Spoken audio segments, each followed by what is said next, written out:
March the 27th, shrubs. The wild shrub most associated with March is the blackthorn, Prunus spinosa. This is the plant the Irish made into shillelaghs and nowadays make into walking sticks. Around the edges of London, it comes into flower in mid-March, almost irrespective of the weather. The black stems and warm earth encourage the flower buds nearest the ground to open first. If the weather is good, the flowers are soon pollinated and can quickly go over. But if the weather is cold, they remain snow-white for much longer.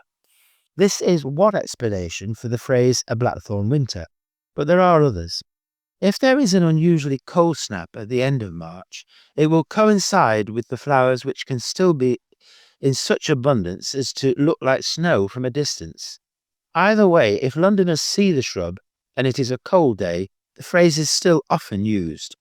Sometimes they get confused with the mirror-bound plum, Prunus ceracifera, which is also found in hedges and has similar white flowers, although they generally come out a little earlier. If a small tree is seen rather than a shrub, it will be a mirror-bound plum. If it has young green branches rather than black ones, this will also indicate it is a plum. If you are still perplexed, then look at the leaves. Those of the mirror-bound plum are hairy along the midribs underneath, and those of blackthorn are not. There are not many other wild shrubs to catch our attention this month, except for the ever-reliable gorse, similar patches of broom, Cytitis scoparius, and the mountains of wild clematis seeds covering trees along the downs. There is, however, still the newly emerging leaves of endless hawthorns. Always described as emerald green, their appearance changes the whole landscape. Looking for flowering shrubs in gardens provides much richer pickings, as they have been collected from all over the globe to provide some interest now. From last month, there will still be various forms of viburnum, camellias, Carria daphne, Linicera ribes, and Forsythia. This month, although the date of first flowering varies, they'll be joined by Spirea, Pieris, Pittosporum, Buxus, Erica, and Ceanothus. There is a good collection of the latter in the unlikely setting of Eccleston Square in Pimlico. Shrubs noticed more are the snowy mespil, Berberis darwinii, cherry laurel, and above all, camellias. The snowy mespil, Amelanchier leavis, stands out due to its snow-white flowers, often covering this large shrub before its leaves have opened fully. Its flowers are also very attractive to bees. Sometimes its long stems look like fishing rods, which is what they were originally used for.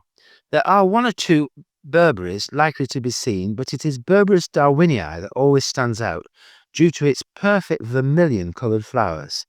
Although not particularly attractive, the sheer abundance of cherry laurels, Prunus laurocerasus, and the size they reach cannot escape our notice. Their dull white candles can be seen everywhere all month, but their leaves are more interesting. They have between 2 and 4 circular glands underneath, which exude a nectar very attractive to insects. Their leaves used to be crushed to stun and kill insects, whilst emitting the famous almond scent of prussic acid. Small pieces of the leaf were also used to flavour custard, till the practice, not surprisingly, died out. Photinias, often grown as garden hedges, get noticed not so much for their dull white flowers as for their fresh, shiny, cherry red-tan coloured leaves.